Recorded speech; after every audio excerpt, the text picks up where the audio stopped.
Good morning and a happy Lichtig Chanukah. It should be light-filled and joyous for everyone. This week we are discussing Parshas MiKeitz as well as the topic of Chanukah, the holiday that we are experiencing. And the title for today's shiur, there's actually two different titles. The simpler one is Becoming the Adult in the Room.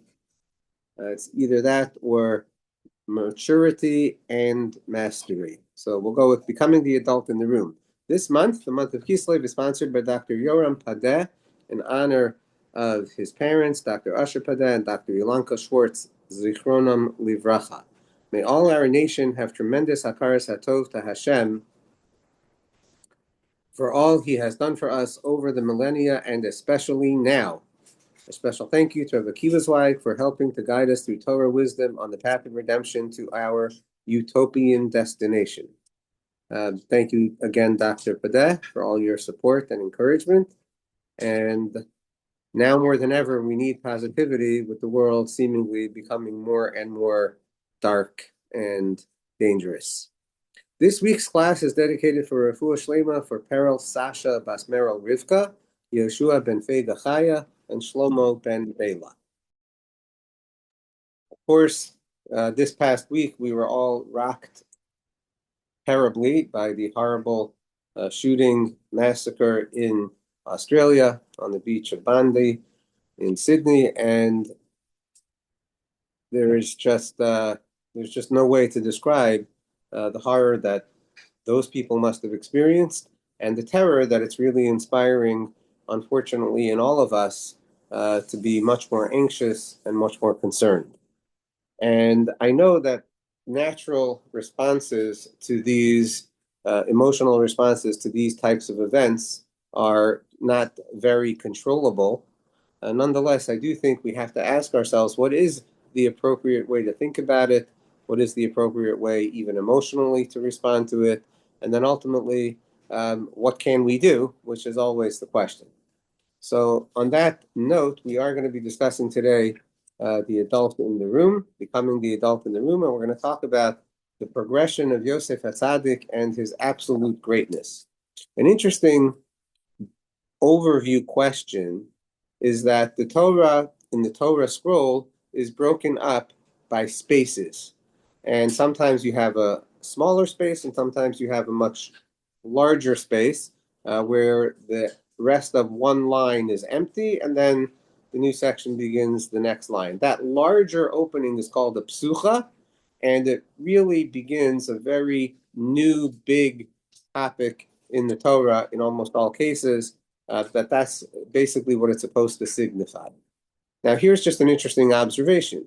The entire Parsha this week, Parshas MiKeitz, the entire Parsha next week, Parshas Vayigash, and the first paragraph in Parshas Vayechi is all one long topic in the Torah.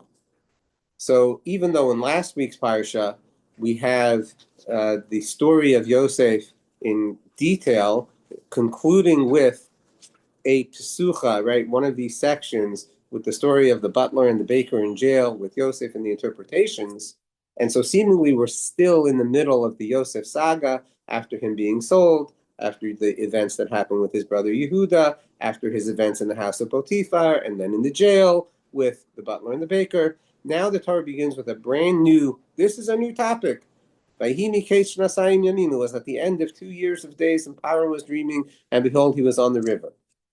But what I'm pointing out is that what's so incredible is that whole story of Yosef interpreting Paro's dreams and becoming the viceroy of Egypt, plus the 7 years of plenty and the couple of years of famine, plus the interaction that Yosef has with all the brothers, including how this week's Parsha concludes with the brothers being caught with Yosef's special goblet in the backpack.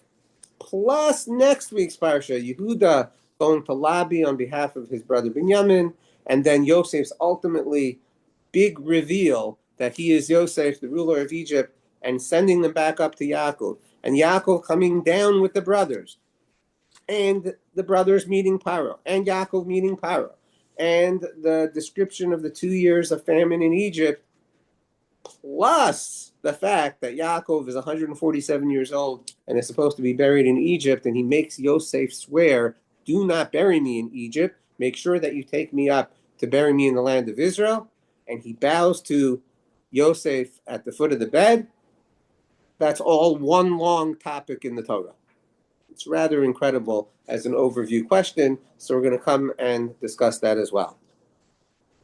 Now, there are many aspects of Parshas MiKeitz that are truly mind-boggling.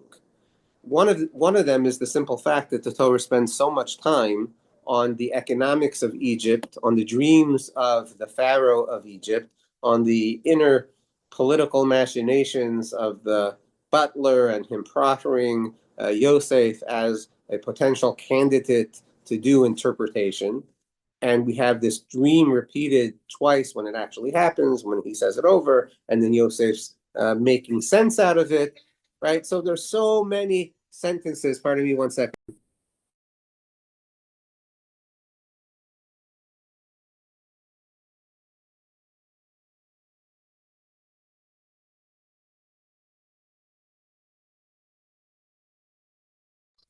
So there are so many sentences dealing with all of this. Okay, so that's one question. But then we have just this incredible shenanigan display that is Yosef making pretend to his brothers that he's not Yosef and returning the money in their knapsacks, but demanding to prove that the brothers are not spies, demanding that they bring back down Binyamin, holding on to Shimon in jail, the brothers going up, and that's another whole odyssey that they can't really convince Yaakov until everybody's starving a little bit more, and then they come back down, and again Yosef very confusingly treats them with great honor and respect, but then he plants the cup in the backpack so that he can accuse them of stealing, and then they come and now they're ready to be servants or to be killed, right? So just what is Yosef doing? What does he want? It's going to be hard, really, really hard to answer every detail of the story without a question. But how do we even understand just like a basic approach that Yosef is doing this whole shtick? It's a shtick. It's what it is. It's a farce. He's literally playing a prank of magnificent proportion on his brothers. And then on top of that, we have the many other very difficult questions. There he is, the viceroy in Egypt, literally the ruler of the greatest economy of the time. They are rolling in the money, and he does not even send a message to his father or to his brothers. You want to argue he doesn't want to talk to his brothers. That doesn't seem to be the case. For 9 years, he does nothing. He doesn't actually do anything to make a hello, I'm here, nothing.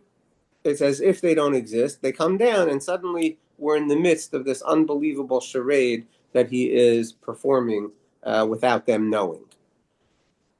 How are we supposed to understand the simple interpretation of all of that?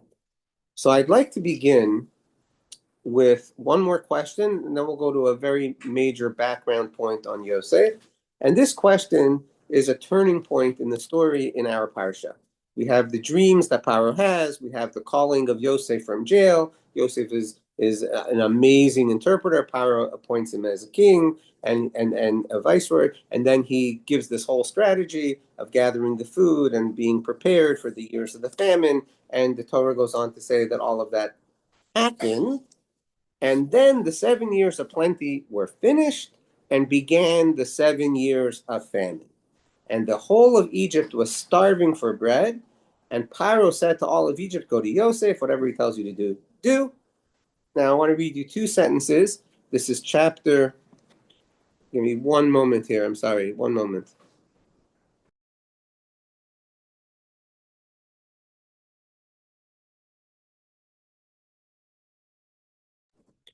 And then we have the whole, we have a sentence, chapter 41, sentence 56 and sentence 57. Listen to these 2 sentences.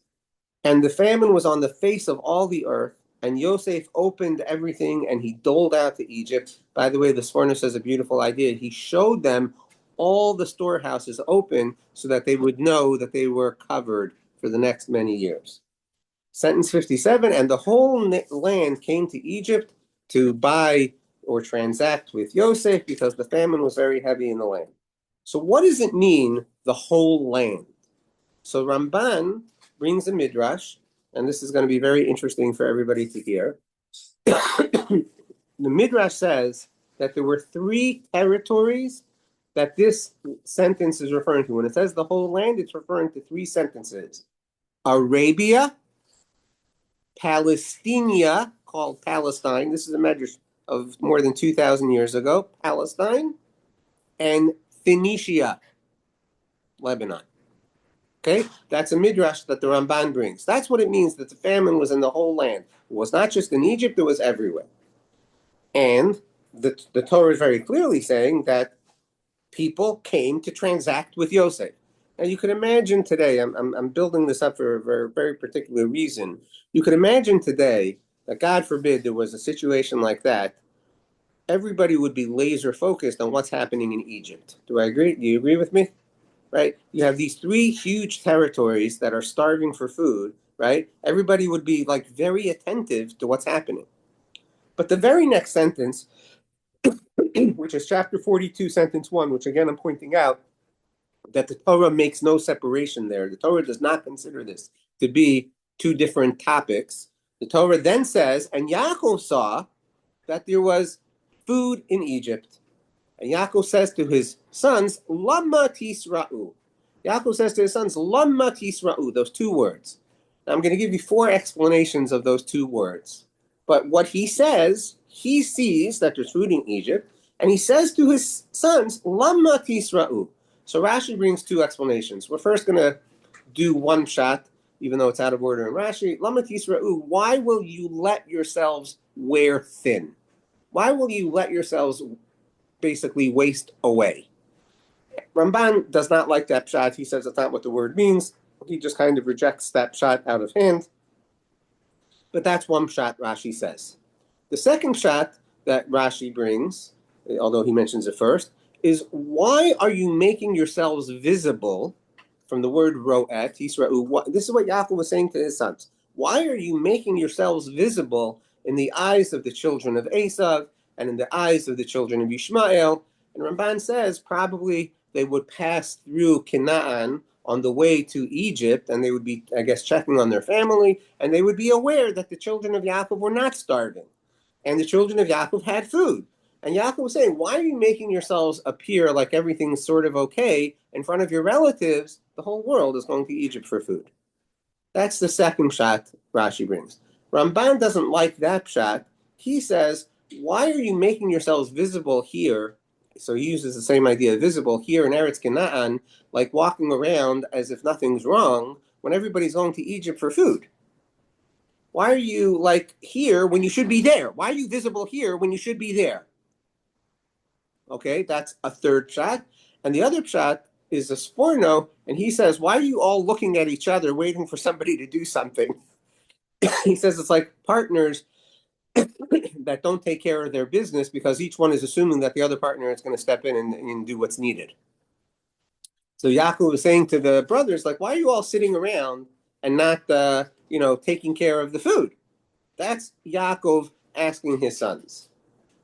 Okay, so the reason I'm heavily emphasizing this as a starting point of our discussion today is because, first of all, this is the first time in the story that there's an awareness by Yaakov or the brothers that something's happening in Egypt to which they should attend, right? But also, it's a pretty bizarre question. You would think Yaakov would say straight out to his sons, go get food. Right? Which is actually the next sentence. Behold, I have heard that there's food in Egypt. Go down and get food.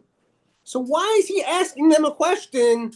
Either why are you making yourselves visible, or why are you wasting away, or why are you here in Israel and not in Egypt, or why are you just all looking at each other? What is this, like a lesson in Musar? Where like we need to know that Yaakov was giving them a little Musar? Like, why is that such an important question? Why does everything begin with those 2 words? But let's ask the more obvious question. What is wrong with them? They have families of their own. They know that they only have a limited quantity of food. What is wrong with them? Why aren't they going down to Egypt? What is going on? Yaakov is asking a really good question. These are not just people that have their own food to worry about. Each one of them has a family. What is up with them?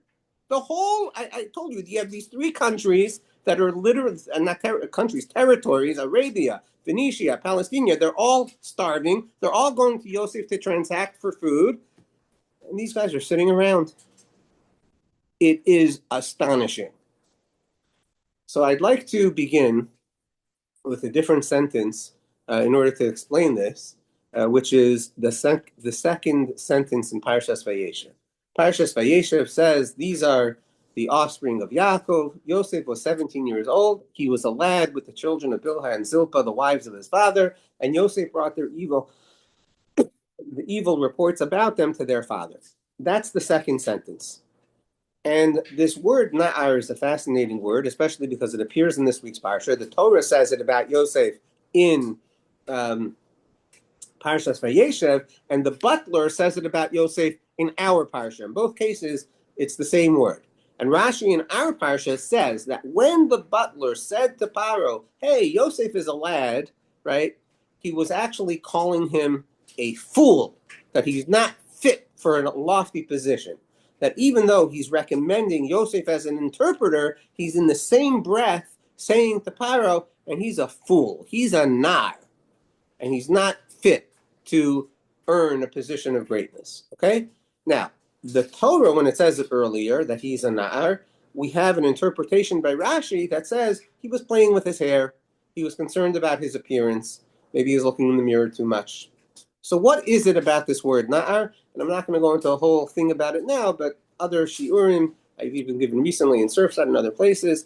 This is a very seminal sentence in the Torah because it's the beginning of describing the ultimate offspring that man produces, because as we've mentioned other times, the Torah from the beginning of Bereshis until Parshas Vayeshev is outlining the progress of the best human beings. We have the generation in the flood. Most of those people were killed. So you only have the offspring of Noach.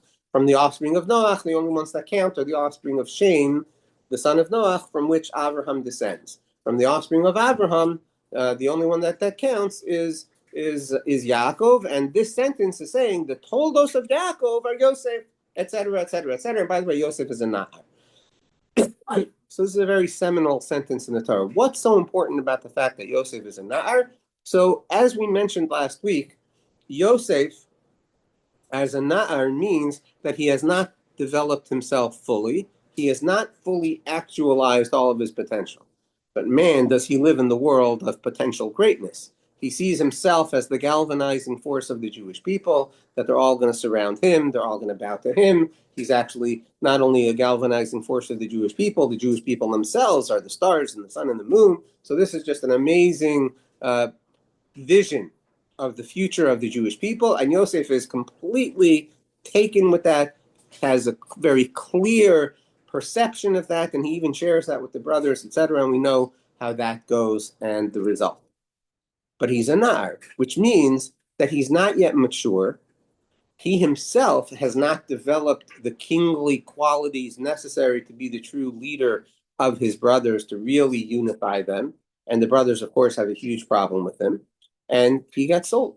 So Yosef as a na'ar is ineffective in conveying to his brothers that he thinks the world of them and that he's trying to help them to become their best version of themselves, and that all he wants is for their collective unity. He's doing a very poor job of that because he's a na'ar. And because of that, they hate him and they're jealous of him. And even though Yaakov sees that potential and Yaakov gives him the coat of many colors, Yosef is having a very difficult time achieving success in that role because he's a na'ar. He has not yet developed his potential. He's still immature and he's still struggling with his own self-development and identity. Okay. Now, one of the missions of Yosef, as we just said, is to make sure that everyone else develops as well. But they sold him. I'm going to suggest that there was a huge disparity that happened Yosef to Yosef versus what happened to the brothers. What happened to Yosef, the Torah outlines as a tremendous evolution.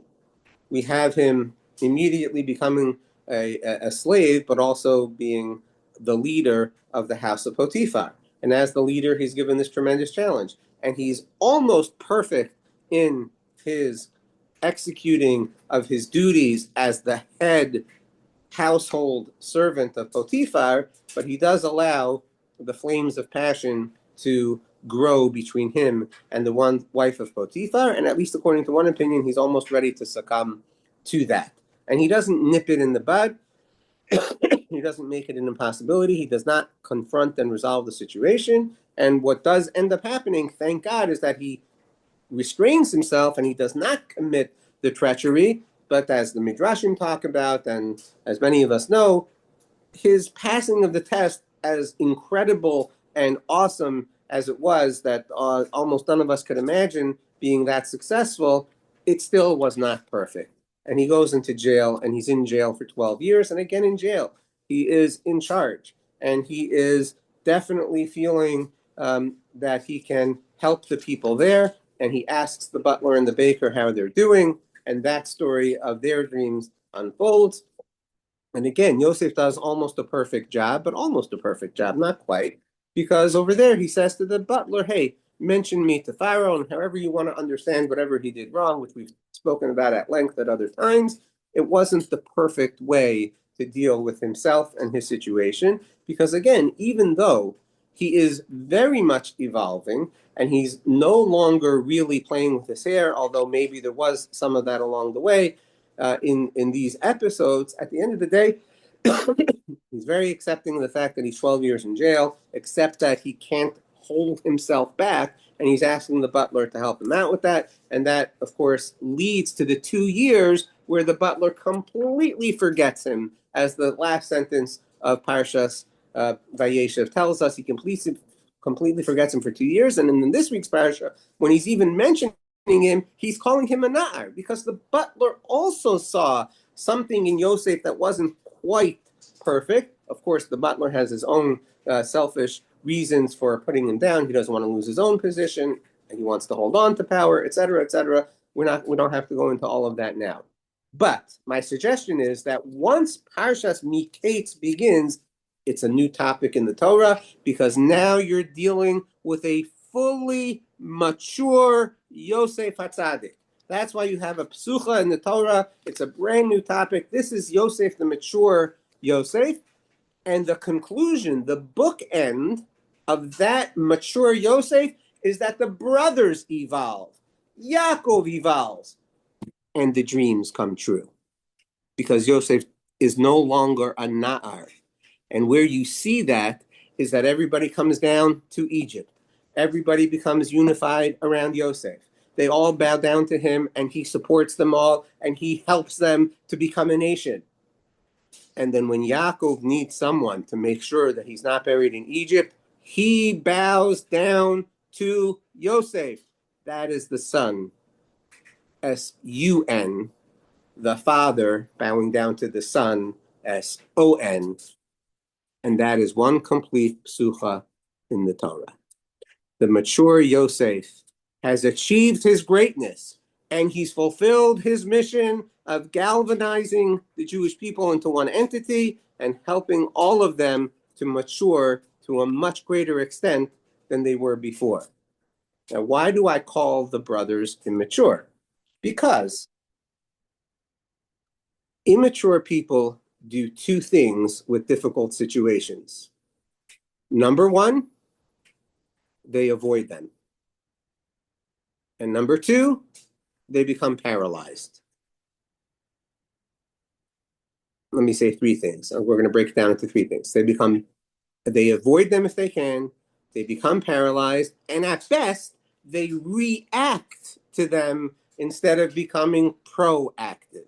So an immature person will look at a difficult situation and say, I'd rather not deal with it, make pretend it doesn't exist. Or they will just be paralyzed into inaction because they will feel very uncomfortable in confronting the situation and resolving it. And number three, even when they do recognize that there's something they have to deal with, they will tend to be reactive rather than proactive.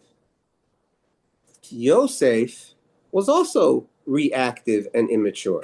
He had this magnificent dream, but instead of going to his father and saying to his father, look, I had these dreams. Do I share them with the brothers? I don't share with the brothers. What should I do? How do we deal with this? Where do we go with all this?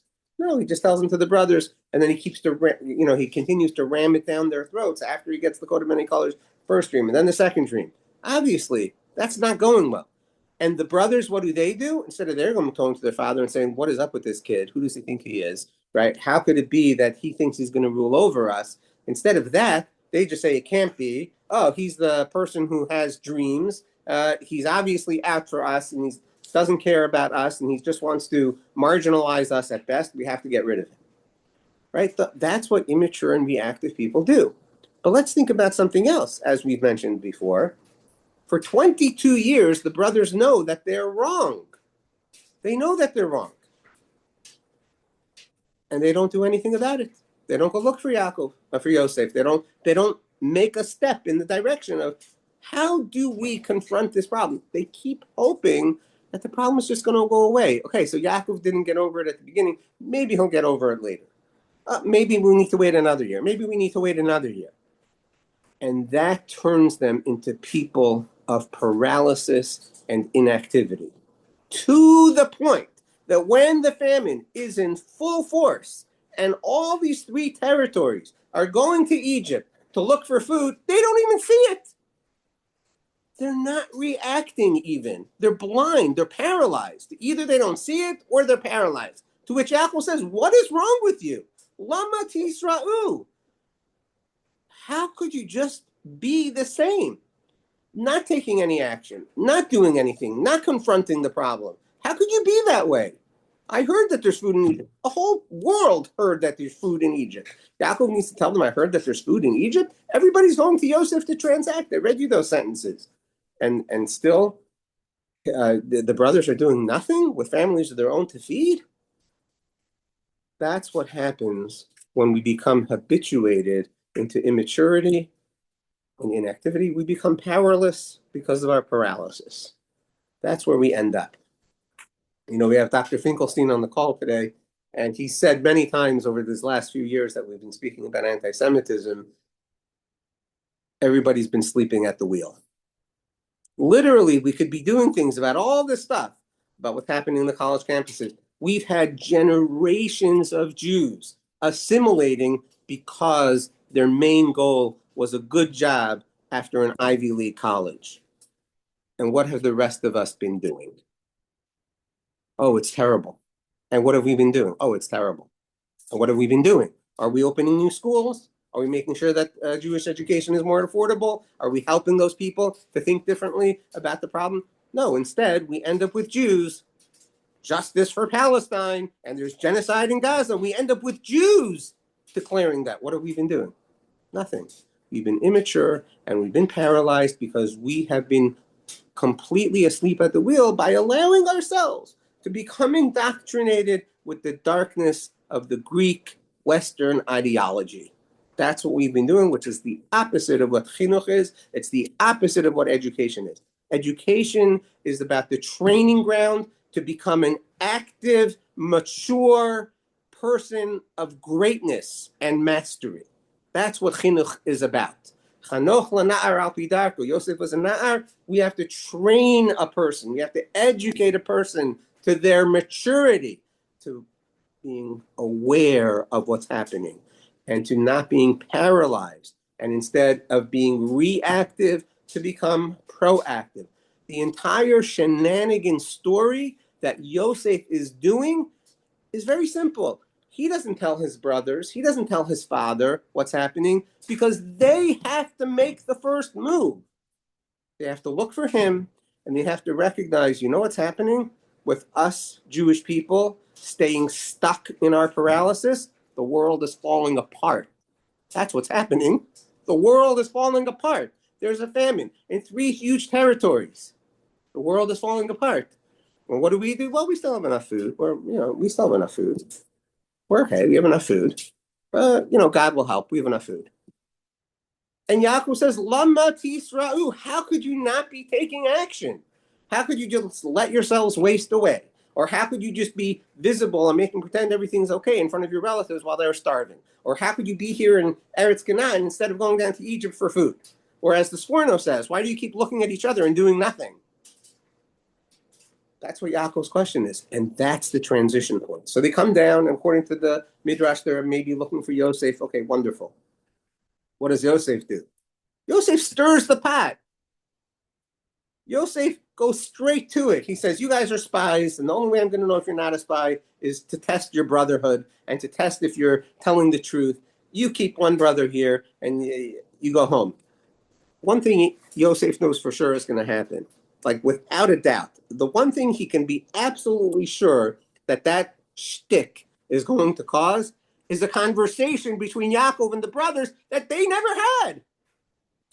Can you imagine? For 22 years, the brothers and Yaakov don't have a heart-to-heart conversation about the tragedy of Yosef? No, we just have Yaakov refuses to become consoled, and the brothers just go on business as usual, making pretend like the whole situation doesn't exist.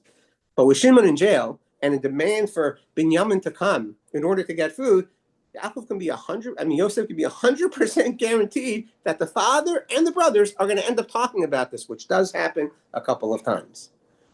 And finally, they come down, and the brothers, they're like besides themselves in jail. Oh, this must be happening because of what we did to Yosef. Mazel tov! 22 years later, they're finally going to talk about, as Reuven says, I told you, don't be mean to this boy. When he was begging us and you didn't listen, I told you. 22 years it took them to have that conversation. How many of us are waiting for how many years to have a conversation? That's the definition of immaturity. That's the definition of being in denial, being paralyzed by inactivity, or even being reactive instead of being proactive. But Yosef, at this point, he's completely proactive. He's not acting out of spite. He's not acting out of hatred. He's not acting out of jealousy. He's not acting out of revenge. He has one goal in mind: get these brothers to confront reality and make different choices so that they can become who they need to become. Help them to go from maturity to mastery, and that's called being the adult in the room. That's what it means to be the adult in the room. To be the person that can say, look, guys, yeah, let's get guns and let's make sure that we're ready to shoot any guy that looks dangerous. That would be terrible for the Jewish people. If today, here we are, at the end, nearing the end of 2025, our reaction to Australia is let's make sure that we're trigger happy when somebody looks at us the wrong way at a Hanukkah event or any other Jewish public gathering, that will be horrible for the Jews. Literally horrible. We want to start taking the fight that they are instigating. That would be reactive. That's not proactive. Being proactive means being the adult in the room. And how do we deal with this politically? How do we deal with this governmentally? How do we self-protect without being aggressive and trigger happy? That's what the adult in the room asks, and that's what the adult in the room has to try to help everyone else to ask and aim for. These are difficult problems, but I promise you, reactivity will only make them worse. Proactivity can make them better. That's something else that Dr. Finkelstein is working on. Maybe Dr. Finkelstein is time for a roundtable discussion, and we'll get to some proactivity strategies. But the bottom line is that the Torah is telling us that the one long story of Yosef's maturation begins in our Parsha, and you see how he comports himself perfectly with Paro, how what he presents is golden, and they take it 100%, and he executes it 100%. Instead of, you could imagine, if it's not Yosef as an adult in the room, let's say the Sahar Mashkim had the ability to interpret dreams. He's becoming the wealthiest person while he's puppeteering Paro. The Egyptian people will keep starving. They would never get back their land with a 20% flat tax, right? And all the other nations, they would try to impose and dominate as well, which would be terrible for society and the world. But that's what a power grabber, fascist, then you can add other isms in there if you want, would do. But the adult in the room says, I can save Egypt. I can help Paro solidify his dynasty as king. The people of Egypt can be happy. The surrounding countries can be happy. And we can live into a much brighter future, everybody all together. And Yosef actually manages that process for the next 80 years. That's what a mature adult in the room does. And so that's what the Torah is outlining here. And when it comes to the particulars of the Jewish people, which is the main job of Sefer Bereshis, is the development of this people, Yosef does that for the brothers as well. They become comfortable with him. They become unified as a nation. They live together with their father. And ultimately, we get to the story of the enslavement. But before that, they are all harmonizing and working together. I know there's some difficulty at the end of Parshas Vayetzi. I've addressed that already. We'll address it again. But the bottom line is that's Yosef's mission, and that's what he accomplishes with all of this work that he does, what we call the shtick or the shenanigans. So I think that the seminal question of Lama Tisra'u is the question we all need to be asking ourselves. Why are we just sitting around? Why are we not doing anything? And if we're lucky enough to be doing something, how do we get other people to ask that same question as well, either to figure out what they're going to do or to join us with what we're doing? Because at the end of the day, hopefully many people are going to be doing proactively many things to help the Jews today. But the more we can unify together to coordinate our efforts and to synchronize, the more we're going to accomplish the Yosef mission and be able to bring the Mashiach Tzidkenu Bimhera V'Yameinu. Let's take any questions or comments. Thanks, Akiva. Thank Ernie you. Rodman, I know a good toothbrush. Call me, Ernie. Goodbye, everybody. See you next week. Yes, Rabbi Phil, I agree with you that that is the terrible thing that happens when Egypt forgets Yosef. It's not everybody looks at that as therefore what they did to the Jews. They actually went back to a despotic, dictatorial, pyramid-driven government rather than a government that would actually be beneficial to the people. 100%. And of course, that ultimately devastates them to the point that Egypt does get destroyed in the process through the plagues, etc.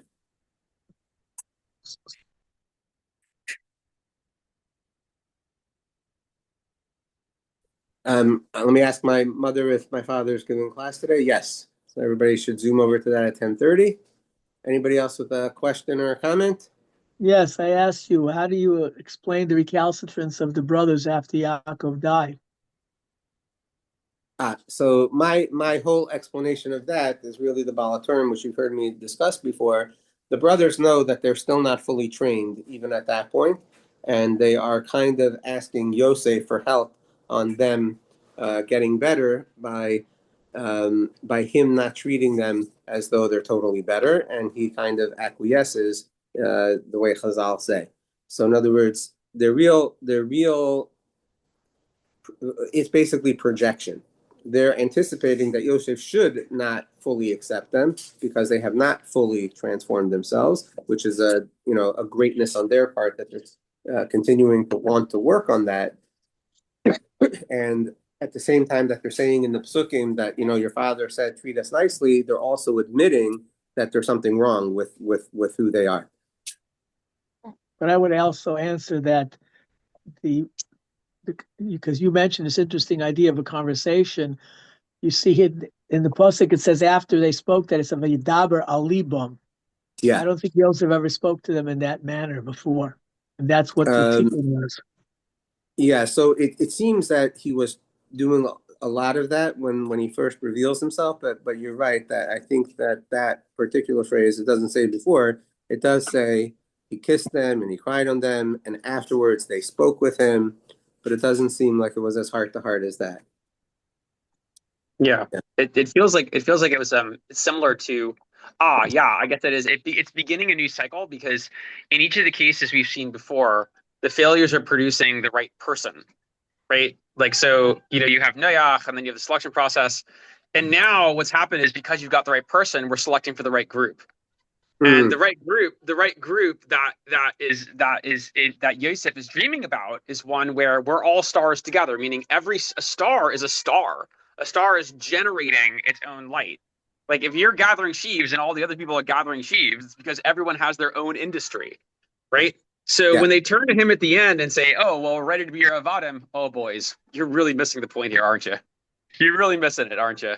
And that's the failing that needs to be rectified. That's why they have to become avadim, is because they haven't really gotten to a place where they're ready to reach autonomously for their own autonomy to treat one another as peers, and that which is what the Jewish group allows. It's the unique thing the Jewish group allows, is that the potential of every individual can be completely fulfilled, and that the group benefits from that in the preservation of transparency and autonomy. It's like it's a beautiful further step, and I really appreciate that addition. It's like the Torah says, we're Hashem's slaves, not each other's slaves. Yeah, Right. that's a competitive problem. Like that's the whole thing about authoritarianism, and that's the problem. Like that goes to your whole point about paralysis. Like people can't deal with having to shoulder the responsibility of really facing the entire depth of the problems of the world. They feel overwhelmed by that. And I think the individual is right to feel overwhelmed by that, because how could an individual do it? They can't. So really, like that's the unique thing about the Jewish people. And I think part of what happens with that mindset, you're talking about the reactive mindset about getting guns and all the rest of this stuff, and it's like there's something to what you're saying that's true. It's also the case that like what I think maybe as we're approaching the current moment in history, there is this need to articulate Jewish sovereignty, like let the cat out of the bag. Right? That like actually, like our answers, like think about it this way, like the ADL, these organizations that have been at the helm of advocating for Jewish life have been saying, hey, we're just like you, don't hurt us, right? We're just like you and we deserve protection. And like no one believes it. No one believes that's true. And it's also like harping on why you should protect victims, which is leading to paralysis, because it's identifying with victimization and harm as opposed to having a covenant that defines you, that is a transcendent value. So I think like the challenge with that is that when you do identify with preparedness, when you prioritize intelligence instead of outrage, and investigations instead of protests, and you do preparedness, we have to be ready to manage ourselves instead of PR and marketing. And we prioritize really Hashem's values, universal values, instead of identity politics. And we're actually fighting for those things. We are a threat. We do become singled out, actually, right? Yep. And I think the problem is that the Yosef move that we all now need to transition into is a transformation where we perceive our own sovereignty as a civic virtue. We know how to think for ourselves. Thank you. We know how to act for ourselves together. We're investing in Jewish identity and making sure Manasseh and Ephraim are able to grow up as to be worth the efforts and the valiant To be the stars, the next stars. What's that? To be the next stars. The next stars, the next NARS. So that I think that like that posture is the posture that we now need to take. And it requires that we fundamentally rethink how we're organizing Jewish life. So that's the moment we're at. It will require we own guns, but more importantly, it will require we share intelligence. It will require that we work together and share information and think of ourselves as a sovereign network that protects each other's sovereignty and divinity. Podcast. Time to do it. Roundtable. Okay. Beautiful. Thank you. Thank you so much. Really, it was great to learn with you yesterday, and looking forward to the future. Likewise, Rabbi, yeah. It's Daphna. Yes. Hey, Daphna. So, hi. So I hear lots of rabbis preaching, gun club, blah, blah, blah. What are proactive steps rather than reactive? Right. So that's what Dr. Finkelstein was just outlining, and I think we need to do an actual roundtable on that. In fact, Dr. Finkelstein, if you mention it to Gideon Ohad, let's see if we can get it on the book for like a week from Sunday or something. We should, but can I give Daphna the kind of like the one sentence overview? Sure, thanks. So Yosef, so the question is how we fight. How do we aggressively fight in ways that aren't reactive? And I think Yosef is giving us that. His name, the Egyptian call him, is revealing the concealed stuff, right? The idea is that when we are revealing how our country is becoming undone, and with transparency, the creation transparency uses our capacity for literacy. It's the grounds on which we become mutually informed, is to cease hiding things from ourselves and each other and reveal what's hidden in terms of the things that are threatening us. That's literally what Yosef is doing. So that's how we have to fight.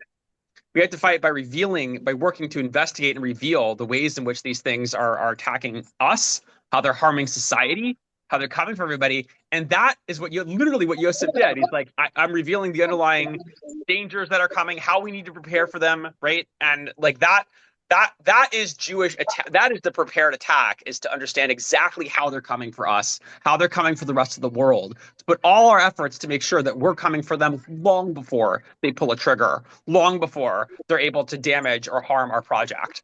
And Right. we're capable. So I feel like Sorry? we're at that point where triggers are being pulled. So what is our action at Yeah, our but not so look, reaction? of course What it's preparedness and defensive. Of course, there's that. But more importantly, what the thing that we need to wrap our heads around is it's not the next trigger; it's the supply lines. It's the supply lines that are building every single trigger that's pulled. Those are the systems, the So organization. what is an action that a normal Jew can do? What is an action? Stay A tuned. concrete action. Stay tuned for the roundtable. I'm telling you. Okay. Dr. Finkelstein, please, because you can make sure that they hear that question also, Gideon Ohad, and let's prepare for this for like over the next Okay. couple. You got it. Thank You got you. it. And ask All them right. to the record done. I Everybody, will do it. I will do it. All right. please zoom over to my father. All right. Bye, guys. Bye. Rav Akiva,